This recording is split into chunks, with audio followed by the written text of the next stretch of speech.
So this video is basically dedicated to Hilbert space.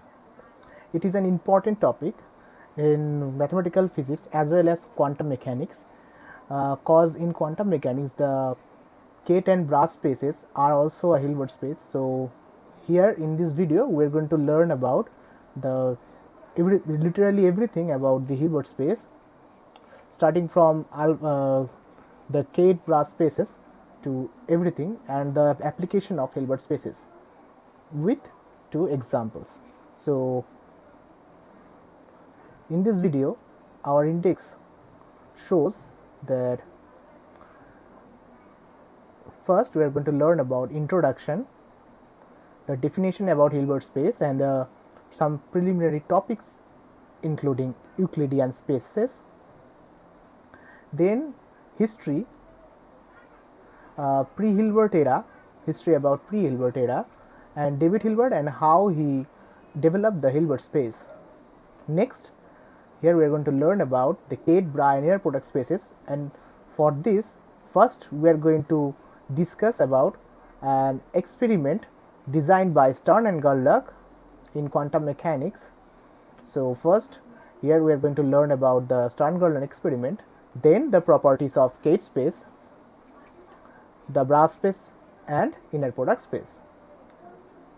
Then we are going to learn about the properties, some properties of Hilbert spaces, basically the general properties, and two example and one application. Examples are 1. The Lebesgue spaces, the Sobolev spaces, and application in quantum mechanics. So let's get started.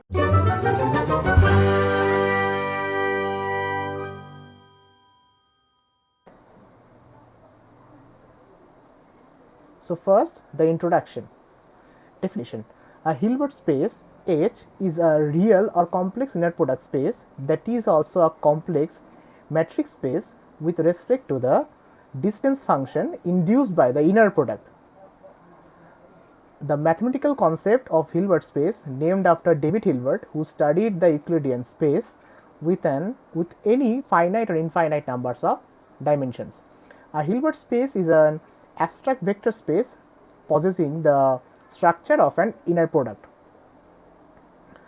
Okay, now if someone, or if you really don't know what is inner product, we are going to discuss about this inner product in further in this video. So hang on with me. That allows length and angle of to be measured.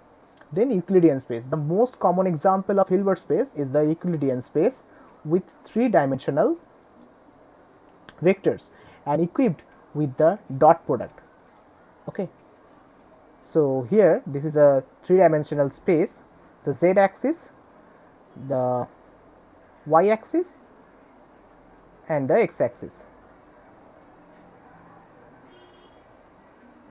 and this is the origin 0 0 0. Let this is a point and this arrow shows the distance, or basically the position of the point with respect to the origin. Okay, so first here, as you can see, I show three lines. They are perpendicular to each of the axes, and that will be the measure of the distance, or you can say the position of the point in the three-dimensional Euclidean space. So here are basically the distances, perpendicular distances from these three axes. Okay, so here x, y, z are three perpendicular axes or bases. The position of a point in the three-dimensional space can be specified by the perpendicular distances from these three basis vectors. As here the coordinate of the point is ABC, the dot product takes two vectors. Basically here the position of the point is ABC. A is the perpendicular distance from the x-axis, B is the perpendicular distance of the point from the y-axis, and C is the perpendicular distance of the point from the z-axis. So the dot product takes two vectors x and y, let's say, and produces a real number x dot y. Okay, the dot product of a vector with itself produces the square of the magnitude of the vector. Okay, so next, the history. Pre-Hilbert era. Okay, before the development of Hilbert spaces, the Euclidean spaces with different generalization were known to mathematicians and physicists. The idea of an abstract linear space, vector space, had gained interest among scientists at the end of the 19th century. This is a space whose elements can be added together and multiplied by scalars, such as real or complex numbers, without necessarily identifying these elements with geometric vectors such as position and momentum vectors in physical systems. So now, David Hilbert and Hilbert space.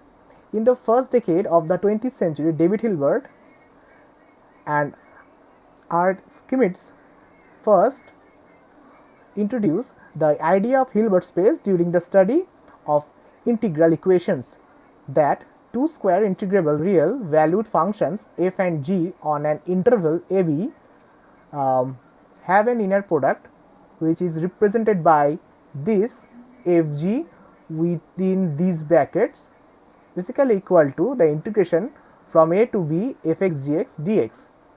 Both f and g are functions of x, which has many of the Euclidean dot product.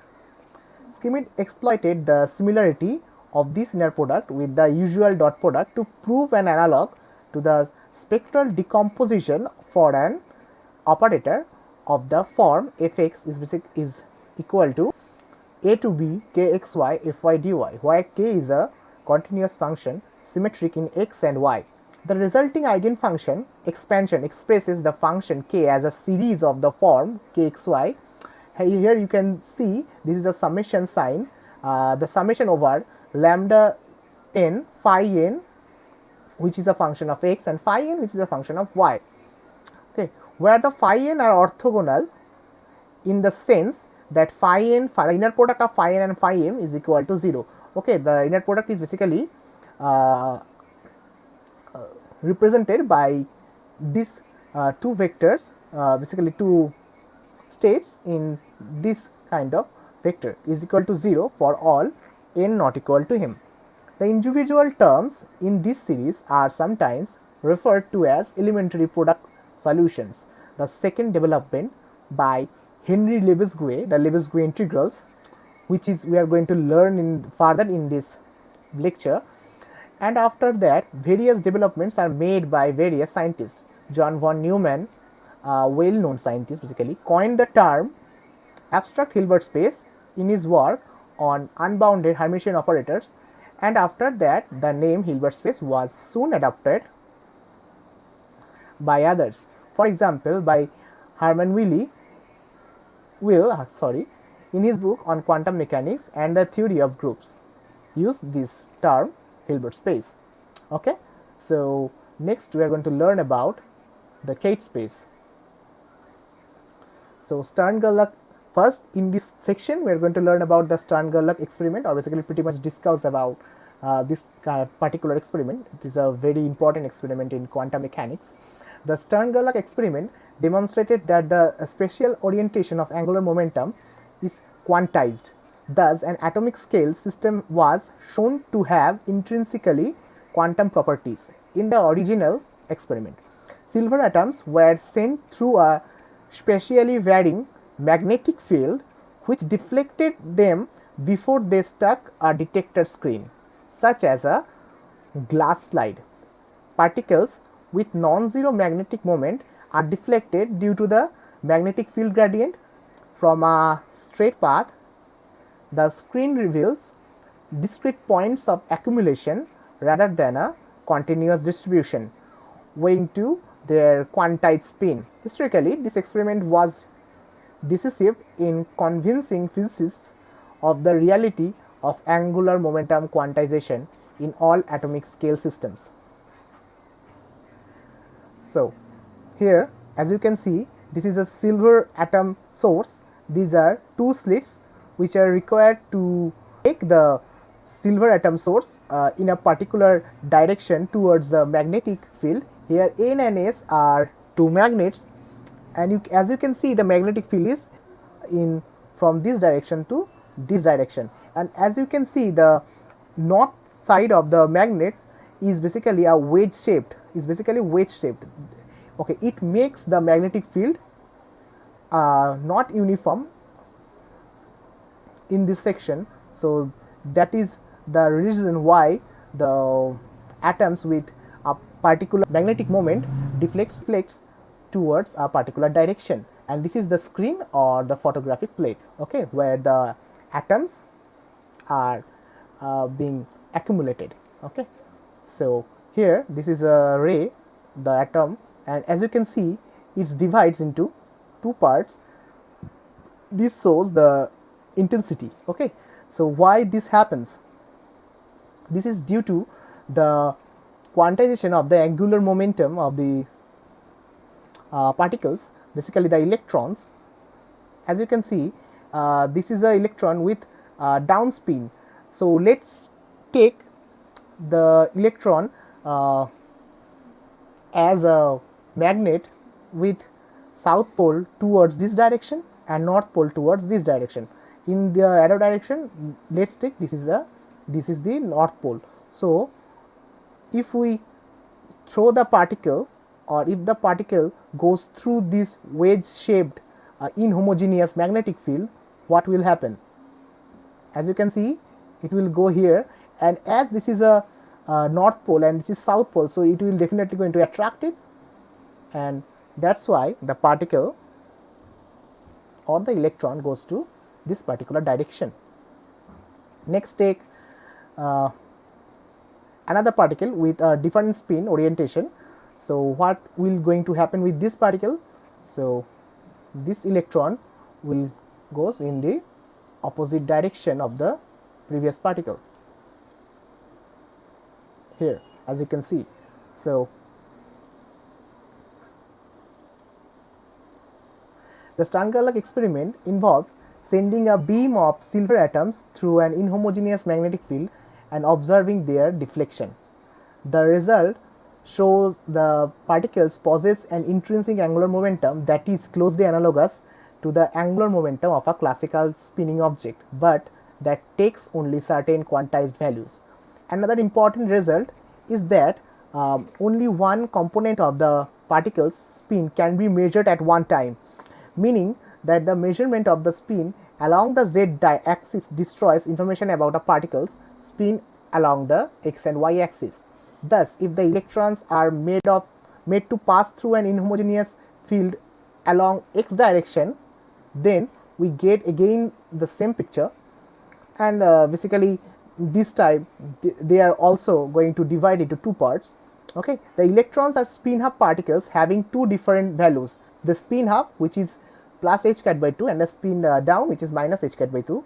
So when one electron subjected to pass through the magnetic field, it choose a definite path depending on the spin configuration.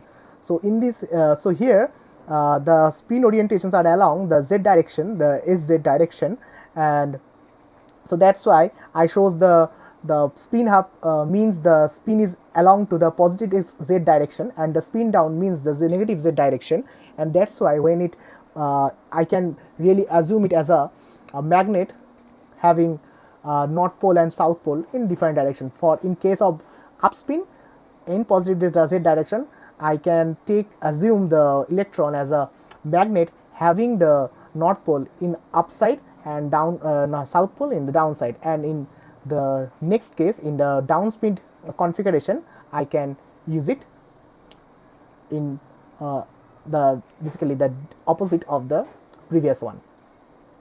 So case space. So in Stern-Gerlach experiment, where the only quantum mechanical degree of freedom is the spin of an atom, the dimensionality is determined by the number of alternative paths the atoms can flow when subjected to SG apparatus, basically Stern-Gerlach apparatus. In the case of the silver atom of the previous section, the dimensionality is just 2. corresponding to the two possible values Sz can assume. In quantum mechanics, physical state, for example, a silver atom with a definite spin orientation is represented by a state vector in a complex vector space. Following Dirac, we call such a vector a kate and denoted by this particular, okay. So so basically by this particular ball, okay. The kate is postulated to contain complete information about the physical state, just like in the case of silver atoms. An upspin electron having spin orientation along z direction is denoted by Sz plus h cat by 2, this kate, and downspin electron is denoted by this kate, Sz minus h cat by 2, okay. Now properties of kate space.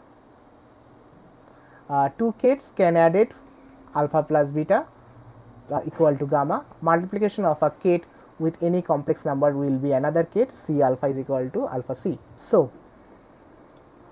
the next properties, so for now you are going to learn about the observables and the operators. So observables, an observable such as momentum or spin components can be represented by an operator such as A in the vector space in question.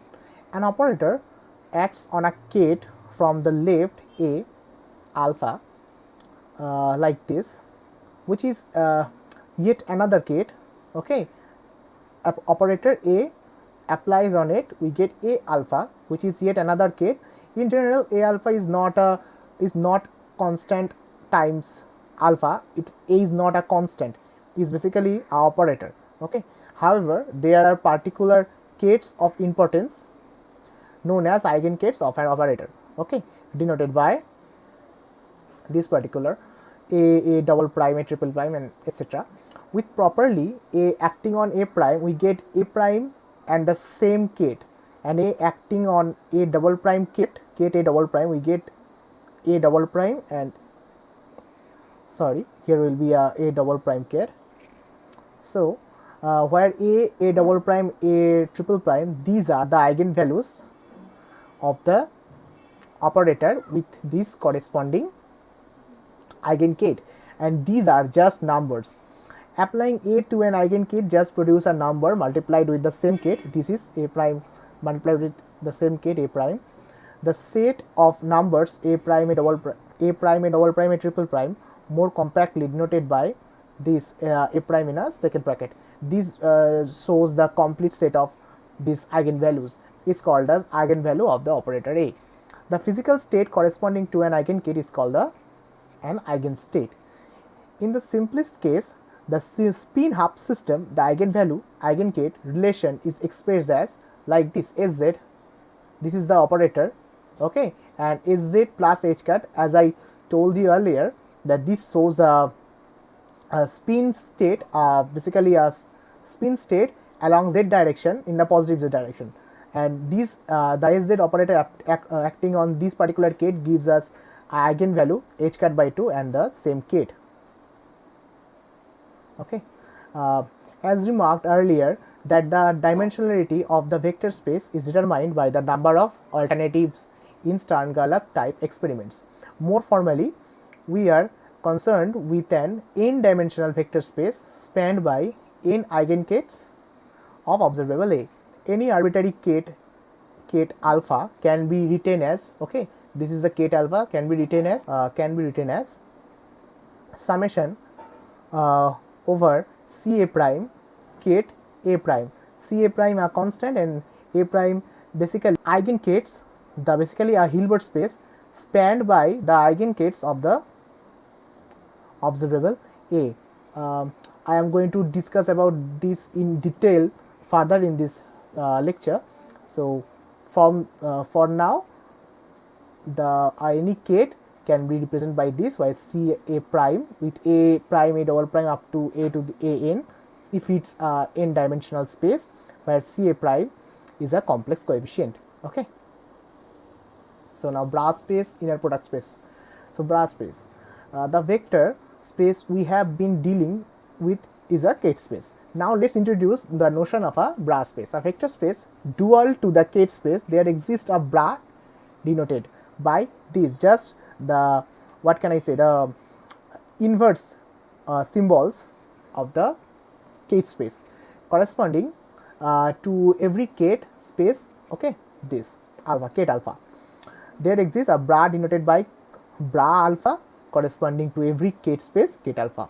The bra space is spanned by eigenbras, same as Kate bras, okay, Kate spaces, which correspond to the eigenskates, okay, the combination of all the eigenskates of an operator is denoted by in the complete set is basically denoted by the Kate alpha within a second bracket.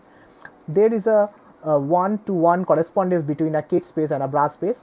For a alpha prime, Kate alpha prime, we get a bra alpha prime. For a Kate a double prime, we get a bra a double prime, just like that, okay. So now in a product space, the product is written as a bra standing on the left and a Kate standing on the right. For example, like this, the inner product of bra beta with Kate alpha, basically the bra beta dot Kate alpha. It's called the bra C Kate notation. That's why we call it as bra, and this is a Kate. The whole thing is bracket. So from bracket we get those names, bra and Kate, okay. This product is in general a complex number. Now properties, the inner product of beta alpha is basically equal to inner product of alpha beta complex conjugate of the inner product of alpha beta. Now what is a complex conjugate? A complex conjugate is basically, like, let's take a complex number x plus iy, and the complex conjugate of the complex number would be x minus iy. Just what we are going to do, we are going to replace I with minus I. It makes the complex conjugate of the previous one, okay.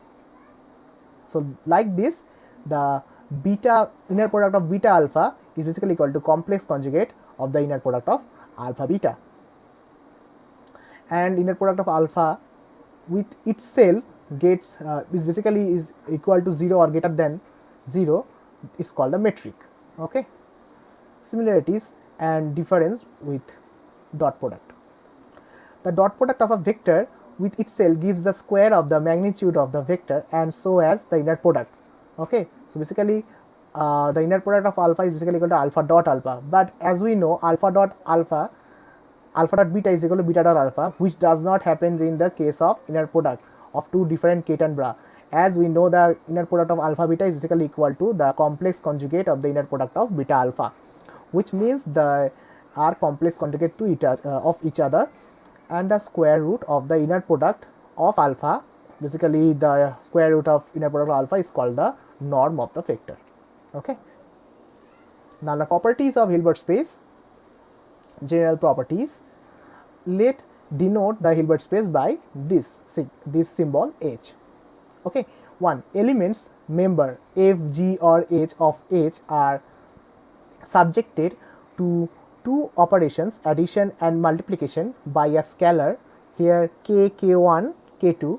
These operations produce quantities that are also members of the space. 2. Addition is commutative and associative, just like f of s plus g of s is equal to f of s plus g of s, or f of s plus g of s is equal to g of s plus f of s, okay. F of s plus g of s, and this will be f of s. Sorry for the mistake. And here the associative law, f of s plus g of s in third bracket plus h of s is basically equal to f of s plus g of s plus h of s in third bracket. This is the associative law, okay. So 3. The multiplication by a scalar is commutative, associative and distributive.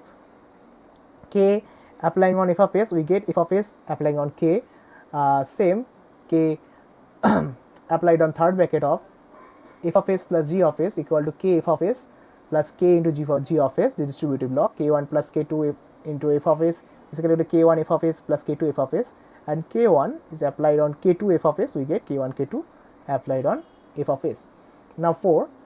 H is spanned by a set of basis functions phi I, where for the purposes of the book of the number of such basis functions, the range of one can either be finite or denumerably infinite.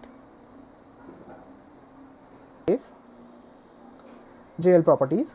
For this means the every function of in H can be represented by a linear form of f of s basically equal to the summation of an and phi n of s.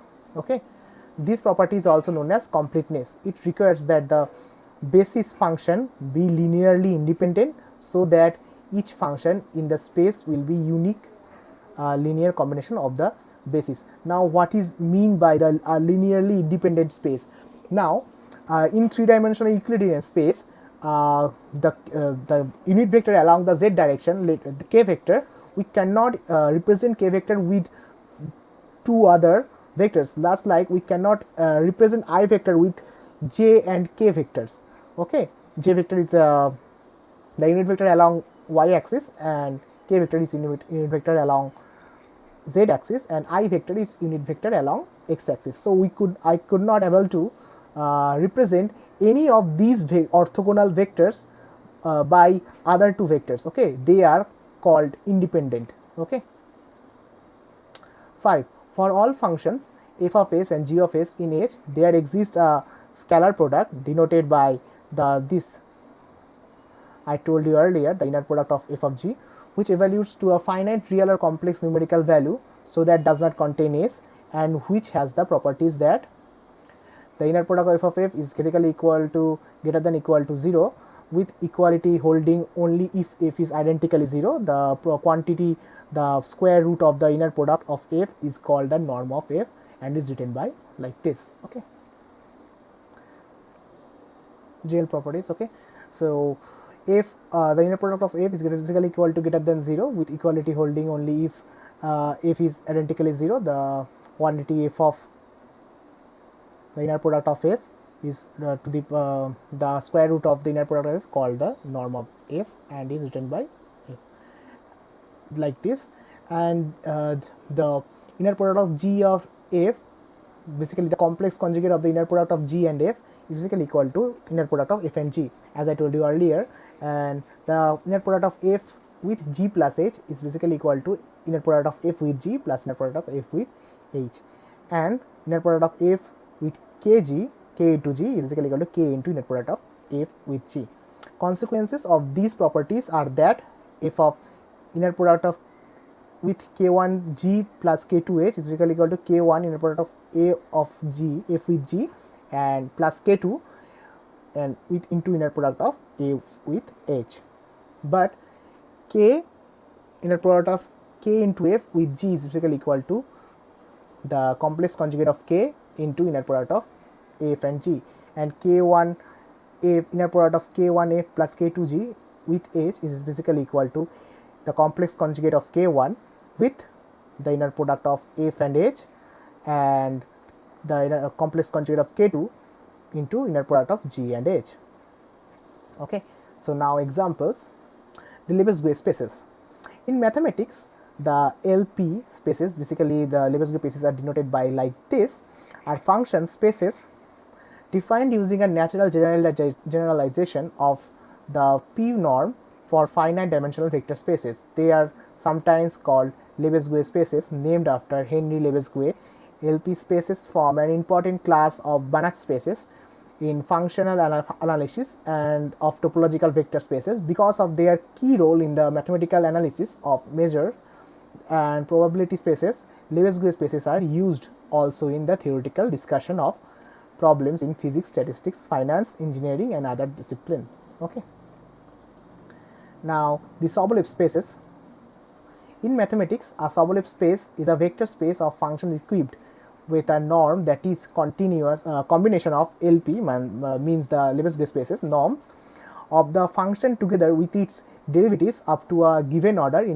Intuitively, a Sobolev space is a space of functions possessing sufficiently many derivatives for some application domains such as partial differential equation, and equipped with a norm that measures both the size and regularity of a function. Okay. Now application, the quantum mechanics. Okay, in quantum mechanics, a quantum mechanical state can be represented by a state vector residing in a complex separable Hilbert space known as the state space, will define up to a complex number of norm 1. The phase factor, okay, observable in quantum mechanics represent an operator which has its own eigenstates with eigenvalues. Any state of the operator can be written in terms of some basis which is spanned by those eigenstates and form a Hilbert space. From the completeness theorem, it is necessary that all the bases are orthogonal to each other. Any state can be written in terms of eigenstate like ket psi basically equal to summation over ci and ket phi I. The probability of the space is defined as the inner product of psi is basically equal to psi I ci square, and on applying an operator on the ket psi, one of the eigenvalue of eigenstate comes out as a result along with psi. Okay, so this is pretty much about the Hilbert space. So if you like my channel, then subscribe this channel and hit the subscribe button and hit the bell icon. Thank you for watching.